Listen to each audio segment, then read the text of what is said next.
Shalom saudara dalam Tuhan. Saudara, mari kita langsung saja melihat video yang berikut.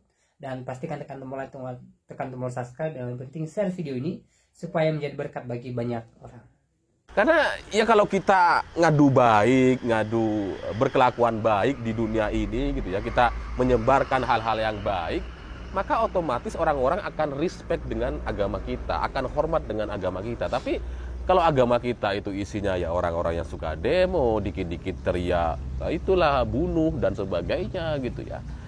Ya orang mau masuk aja takut gitu. Semakin hari semakin terasa nilai-nilai Islam semakin terpisah jauh dari kehidupan umatnya. Termasuk di negeri yang konon mayoritas penduduknya beragama Islam. Bahkan tidak sedikit di antara mereka yang sudah murtad. Salam damai sejahtera bagi kita semua. Berjumpa kembali dengan saya di dalam kasih anugerahnya. Terima kasih bagi teman-teman yang senantiasa setia mendukung dan memberi support dalam perkembangan channel ini. Kiranya saudara dan saya sehat-sehat selalu. Amin.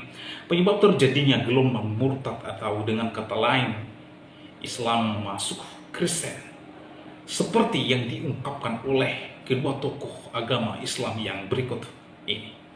Karena ya kalau kita ngadu baik, ngadu berkelakuan baik di dunia ini gitu ya, kita menyebarkan hal-hal yang baik, maka otomatis orang-orang akan respect dengan agama kita, akan hormat dengan agama kita. Tapi kalau agama kita itu isinya ya orang-orang yang suka demo, dikit-dikit teriak, itulah bunuh dan sebagainya gitu ya. Ya orang mau masuk aja takut gitu. Semakin hari semakin terasa nilai-nilai Islam semakin terpisah jauh dari kehidupan umatnya. Termasuk di negeri yang konon mayoritas penduduknya beragama Islam. Bahkan tidak sedikit di antara mereka yang sudah murtad. Agama juga nampaknya sama gitu ya. Karena kalau kita sudah nonton di YouTube, di banyak sosial media, konten-konten terkait agama dengan plus minusnya gitu ya, kan ada juga orang-orang yang mengatasnamakan agama gitu kan, padahal ya apa yang dia lakukan berseberangan dengan agama tersebut misalkan. Itu kan banyak seperti kelompok 212 misalkan gitu ya. Jadi kalau kita sudah nonton konten-konten ini di sosial media, maka bangunan atau rumah-rumah ibadah itu ya jadi kayak cuma mobil-mobil yang dipajang itu gitu. Karena kalau kita sudah yakin, sudah cinta, sudah suka gitu ya, kita nggak peduli tuh ternyata sama si rumah-rumah ibadah yang lain. Ya cuma lihat, menghargai, ya oke gitu ya, bagus memang. Dan kita nggak bisa ngelarang mobil itu untuk di display, dihias gitu ya. Dan kita juga nggak bisa untuk ngerusak mobil itu karena kita sudah fanatik dengan satu mobil, misalkan dengan satu agama. Nggak bisa kita ngerusak terus kemudian jelek-jelekin, banting-banting, enggak gitu. Enggak. Karena kalau orang yang sudah suka dengan satu dan mantep gitu ya, kita nggak peduli sama yang lain. Nah, agama tuh kayak gitu ternyata. Dan setelah saya merenungkan ini agak dalam gitu, saya akhirnya berpikir, ada nggak ya penelitian di Indonesia yang menyebutkan bahwa umat Kristen itu laju pertumbuhannya lebih cepat? Ternyata ada. Laju perkembangan umat Kristen di Indonesia itu ada tuh. Ternyata lebih cepat daripada umat Muslim. Dan bahkan menurut survei, ini survei tahun 2015 gitu ya, tahun 2050 kita tidak lagi menjadi negara dengan populasi umat Islam terbesar di dunia. Bayangkan, sekarang kita kan terbesar, nomor 1 di dunia gitu ya. Tahun 2050 ternyata udah nggak lagi. Kita kalah sama India dan Pakistan karena secara pertumbuhan populasi kita tuh cuma 2,0 gitu ya jumlah, nggak tahu itu berdasarkan apa. Nah sementara umat Kristen di Indonesia itu 2,6 gitu pertumbuhan, laju pertumbuhannya. Jadi ini kan menarik gitu. Ini gara-gara apa kira-kira? Kalau gara-gara jumlah anak bagi umat Kristen dan umat Islam, saya pikir kayaknya umat Islam itu lebih banyak anak-anaknya gitu. Kalau kita lihat gitu ya, secara akumulasi dan total gitu, kayaknya kita lebih banyak tuh jumlah produksi anaknya. Tapi kenapa secara jumlah pertumbuhan agama ternyata umat Kristen yang lebih banyak? Dari sini saya akhirnya mengira-ngira gitu ya. kayaknya ini gara-gara si penyebaran agama lewat sosial media itu atau lewat media mainstream itu jadi lebih efektif dibandingkan rumah-rumah ibadahnya, karena rumah ibadah itu kan kayak gereja itu kan ditolak di mana-mana gitu kan, pembangunannya dipersulit, bertahun-tahun nggak keluar izinnya. Sementara masjid, wah, kita masjid di Indonesia ini ya, kita kalau kalian punya tanah terus kemudian punya uang, bangun masjid bisa itu. Nggak perlu izin sama yang lain-lain gitu. Beda sama gereja gitu, harus izinnya lengkap, dipermasalahkan, kalau nggak lengkap bisa digusur. Tapi kalau masjid, siapa yang berani gusur? Di desa saya tuh banyak tuh masjid-masjid yang dijadikan agunan ke bank. Jadi, wah, ada tuh lah cerita-cerita pengusaha nakal di Madura gitu ya. Jadi tanahnya itu dijadikan jaminan ke bank, pinjam uang, terus bangun masjid. Ketika kredit macet, bank ini nggak berani nyita. Jadi meskipun laju pertumbuhan jumlah gereja di Indonesia itu nggak pesat, nggak banyak, jauh lebih banyak masjid yang kalau tiap kita jalan itu selalu ada orang minta-minta amal untuk bangun masjid gitu ya. Ada masjid yang ya kecil dibongkar, dirobohin, bangun yang lebih besar gitu. Itu banyak terjadi gitu kan. Kalau gereja saya yakin, atau saya yang nggak tahu gitu, saya yakin kayaknya nggak ada tuh ya, nggak gitu. Gereja dirobohin terus bangun yang besar tuh. Ada tuh nggak kira-kira di gereja di Kristen? Kayaknya kok jarang gitu ya. Nah, kalau kita sudah yakin dengan satu ajaran agama ini gitu ya, kita nggak peduli sama rumah-rumah ibadahnya, karena penyebaran kontennya, penyebaran ideologi dan penyebaran ajarannya itu lewat sosial media ternyata. Jadi dalam kesimpulan saya ya, kalau kita khawatir dengan jumlah penduduk Muslim di Indonesia yang terus kalah saing dengan umat Kristen gitu ya, menurut saya bukan rumah gerejanya yang kita kita tolak, tapi ajaran kita lah yang harus diperbaiki. Atau kalau kita mau ngelarang gitu ya, ya sudah, kita minta aja kepada YouTube untuk semua pendeta, pemuka agama yang non Muslim gitu ya, yang di luar Islam di Indonesia itu tutup aja semua tuh channel-channel YouTube-nya gitu. Ada tuh teman-teman saya yang pendeta tuh nanti protes, enggak, ini cuma kalau gitu ya. Kira-kira bisa nggak itu dilakukan gitu? Karena ternyata sosial media itu jauh lebih berbahaya, lebih cepat penyebarannya dibandingkan rumah-rumah ibadah ini gitu. Karena ya kalau kita ngadu berkelakuan baik di dunia ini gitu ya, kita menyebarkan hal-hal yang baik, maka otomatis orang-orang akan respect dengan agama kita, akan hormat dengan agama kita. Tapi kalau agama kita itu isinya ya orang-orang yang suka demo, dikit-dikit teriak, itulah bunuh dan sebagainya gitu ya. Ya orang mau masuk aja takut gitu. ya jadi menurut saya gara-gara itu gitu, gara-gara terlalu banyak berita atau informasi terkait agama Islam di Indonesia yang diperburuk sama oknum-oknum ustadz, pemuka-pemuka agama yang katanya ulama dan sebagainya. Padahal itu nggak mumpuni secara ajarannya gitu. Mereka nggak pernah belajar, nggak pernah nyantri, tiba-tiba jadi ustadz. Banyak yang nggak gitu kan. Ada yang mu'alaf, baru belajar, langsung jadi ustadz. Buset. Itu gara-gara orang ini kayaknya kita jadi jengah gitu. Umat Islam tuh jadi jadi benci sendiri gitu. Kita kalau ngelihat teroris itu kan nggak sesuai dengan kita gitu kan. Tapi mereka kan mengatasnamakan jihad, fisabilillah dan sebagainya. Nah, orang-orang Islam ketika melihat konten-konten yang kayak gitu, melihat banyak orang yang membela teroris yang mati, yang kemudian dianggap syahid, mukanya tersenyum dan sebagainya, bisa masuk surga dan sebagainya, itu kan nggak sesuai sama banyak orang. Saya aja terus terang gitu ya, saya terus terang kayak malu kadang-kadang dengan mereka ini gitu.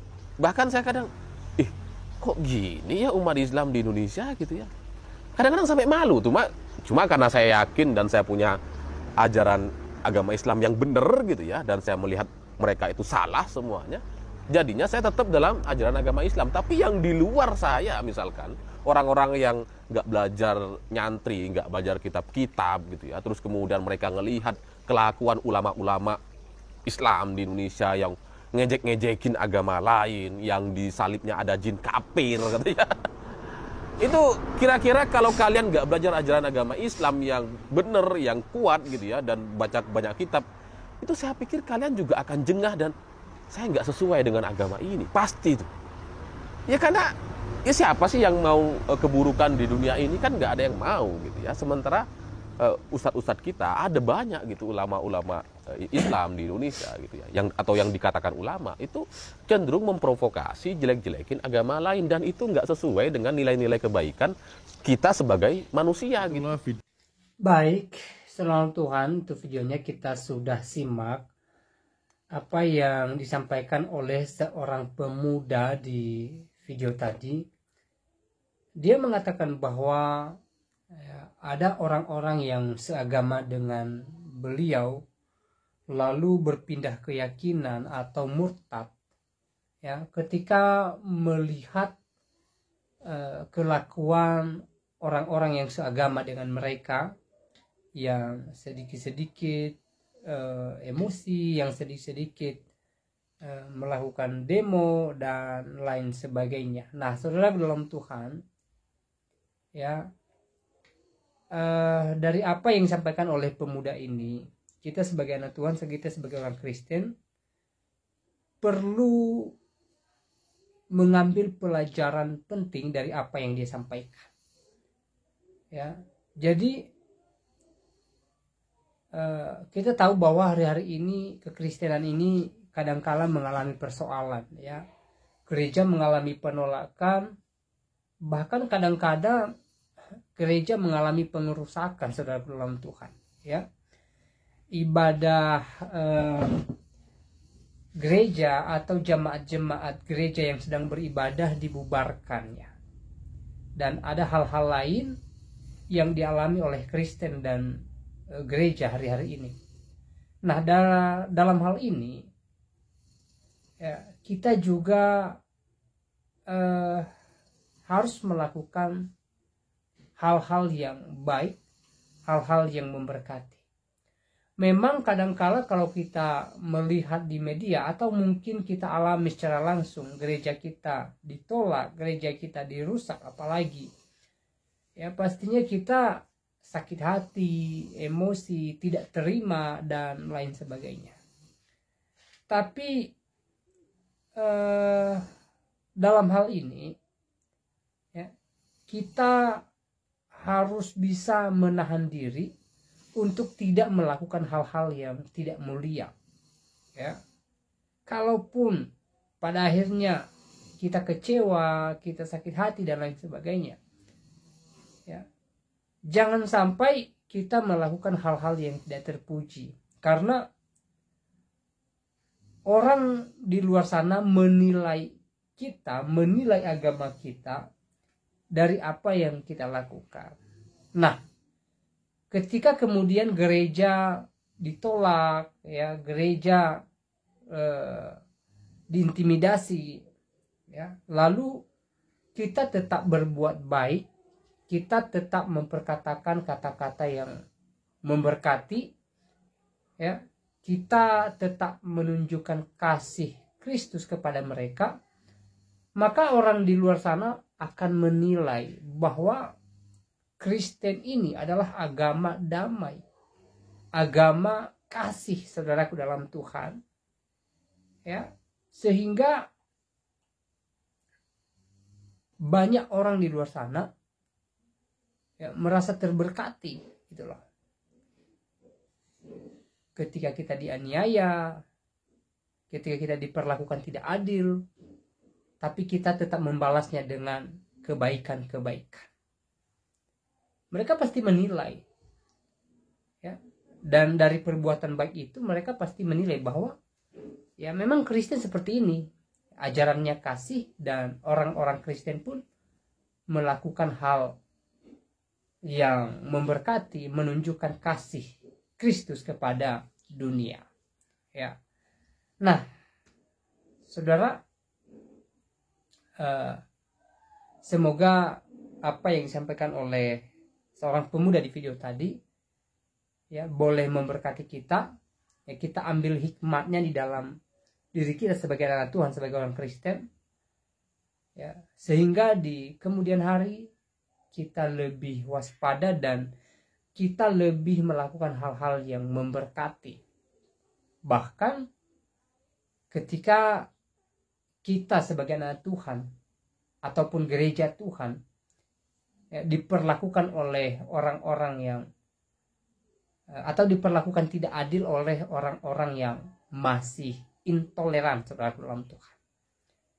Intinya, mari kita tetap menunjukkan kasih kepada mereka. Ya, jangan membalas kejahatan dengan kejahatan, dan biarlah hidup kita menjadi berkat, dan melalui hidup kita nama Tuhan senantiasa dan semakin dipuji dan ditinggikan. Nah, saudaraku dalam Tuhan, saya tidak terlalu panjang lebar menyampaikan pesan melalui video ini. Ya, semoga video singkat ini memberkati kita. Silahkan tuliskan tanggapan atau komentar saudara di kolom komentar. Tuliskan tanggapan dan komentar yang baik, yang positif, terutama tanggapan dan komentar yang memuliakan Tuhan. Dan kiranya Tuhan Yesus memberkati kita semua. Shalom.